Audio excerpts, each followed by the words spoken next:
എനിക്ക് ചെറിയൊരു പ്രശ്നമുണ്ട്. എന്താണെന്ന് വെച്ച് കഴിഞ്ഞാൽ സാറ് ഈ കോളേജിൽ നിന്ന് എൻ്റെ ഫോൺ തരാതെ ഇറങ്ങുകയാണെങ്കിൽ ഞാൻ സാറിന് തീർക്കും. ഞാൻ സാറിന് തീർത്തിരിക്കും.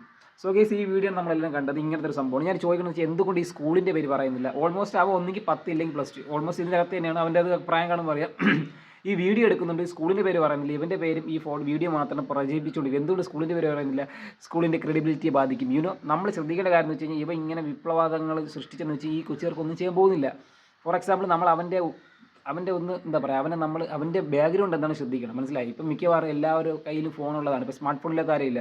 ഇപ്പോൾ ഇവൻ ചിലപ്പോൾ എനിക്ക് തോന്നുന്നു പൈസയൊക്കെ എന്ന് വെച്ച് കഴിഞ്ഞാൽ EMIക്കോ അല്ലെങ്കിൽ ഇവൻ ജോലിയൊക്കെ ചെയ്ത് ഉണ്ടാക്കിയ പൈസയായിരിക്കും. അപ്പോൾ അതിലേക്ക് ഇവൻ ഫോൺ മേടിച്ച അപ്പോൾ അബദ്ധവശാൽ സ്കൂളിൽ കൊണ്ടുവന്നപ്പോഴത്തേക്ക് ഇത് പിടിച്ചപ്പോഴത്തേക്ക് അവന് കിട്ടില്ല എന്നുള്ള ഫ്രസ്ട്രേഷനിലും പറഞ്ഞായിരിക്കും. അപ്പോൾ ഇത് വീഡിയോ എടുത്ത് ഇങ്ങനെ സോഷ്യൽ മീഡിയ ഇടുന്നത് ഭയങ്കര മോശമാണ്. ഭയങ്കര മോശം.